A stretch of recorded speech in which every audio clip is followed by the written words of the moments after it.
আসসালামু আলাইকুম, কেমন আছেন সবাই? আশা করি ভালো আছেন, আমিও ভালো আছি। তো চলে আসলাম এই যে রান্নাঘরে আপনাদের সাথে আজকে কি রান্না করব শেয়ার করব। তো এই যে আজকে ভাজি করব ছোট ছোট দেশি আলু দিয়ে আর ছোট ছোট উস্তা দিয়ে। তো এখন বসাই দিলাম, এই যে পেঁয়াজ রসুন দিয়ে দিলাম। ছোট উস্তা ভাজি করব আর রান্না করব মাছ দিয়ে টমেটো বোনা করব, টমেটো দিয়ে মাছ বোনা। তো এই যে ছোট ছোট উস্তা কাটটা নিছি আর আলু ছোট ছোট দেশি আলু দিয়ে ভাজি করলে খুবই ভালো লাগে খাইতে। এরকম দেশি আলু সাদাটা, আমার কাছে সাদা ছোট ছোট দেশি আলুটা ভালো লাগে। আর বিসিওলা সিম টিম দিয়ে ভাজি করলেও ভালো লাগে খাইতে। আজকে উস্তা দিয়ে ভাজি করব। তো এখন দিয়ে দিলাম, এখন দিলাম হলুদ আর লবণ, কাঁচামরিচ দিলাম, আর কিছু দিব না এই জায়গায়। তো এটা ভাজি করব। তো বসাই দিছি, আপনাদের সাথে তাই শেয়ার করতেছি। আমরা যাই খাই নিত্যদিন তাই আপনাদের মাঝে শেয়ার করি। তো আপনাদেরকে আপন মনে করি তাই আপনাদের সাথে শেয়ার করি। আপনারাও আমার পাশে থাকবেন। আর প্রতিদিন তো আর গোস মাছ খাওয়া যায় না, আর ভালোও লাগে না প্রতিদিন গোস মাছ রান্না করলেও। আর এই উস্তা মনে করেন ওইলে উস্তা ভাজি আর ডাল খাইতে খুবই ভালো লাগে। কালকের ডাল আছে আর মুরগির তরকারি রান্না করছিলাম, মুরগির তরকারিও আছে আগের। এখন ভাজি করতেছি, এই ভাজি আর ডাল হইলেই আমার হইবে। তো এই যে ভাত বসায় রাখছি, ভাতও হয়ে গেছে প্রায়, আর ভাজিও আমার হয়ে গেছে। এখন আমি মাছ, এই যে মাছ সেদিন মাছ নিয়ে আসছিলাম, আপনাদের মাঝে শেয়ার করছিলাম। এই যে ব্রিগেড মাছ আনছিলাম, তো আজকে এই মাছ দিয়ে বোনা করব। তো মাছটা আগে ভাজিয়ে নেই, আমরা আবার মাছ ভাজা ছাড়া খাই না। তো এই কড়াই বসাই দিলাম, এখন হলুদ লবণ দিয়ে মাছটা ভাজিয়ে নিব লাল লাল করে। লাল লাল করে মাছ ভাজিয়ে তারপরে বোনা করলে আমাদের কাছে ভালো লাগে। তো ঢাকাতে অনেকজনেরে দেখি মাছ না ভাজিয়েও রান্না করে, অনেক দেশে এক এক দেশে এক এক রকম খায়। আমাদের দেশে আবার মাছ ভাজা ছাড়া কেউ খায় না, তা আমিও খাই না। তো হলুদ লবণ মাখাই এই যে মাছটা ভাজিয়ে নিতেছি।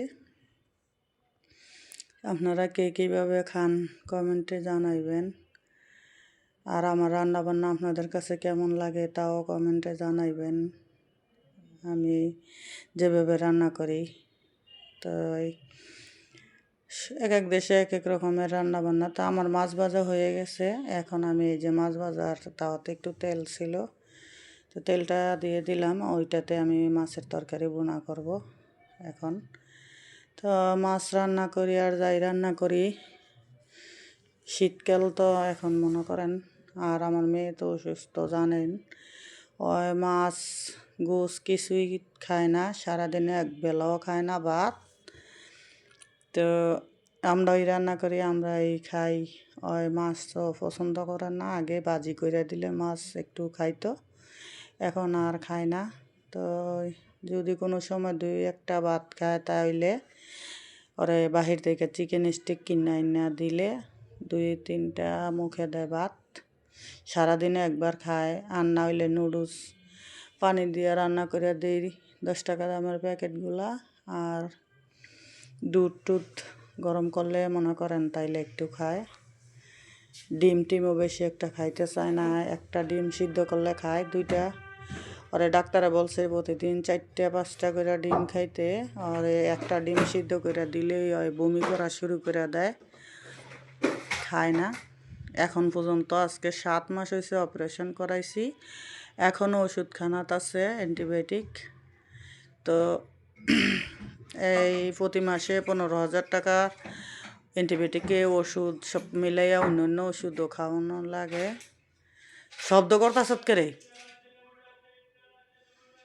তারপরে দিয়ে এখন আমি কি করবো, এখন তো খাওয়ান লাগবো, কিছু করার নাই।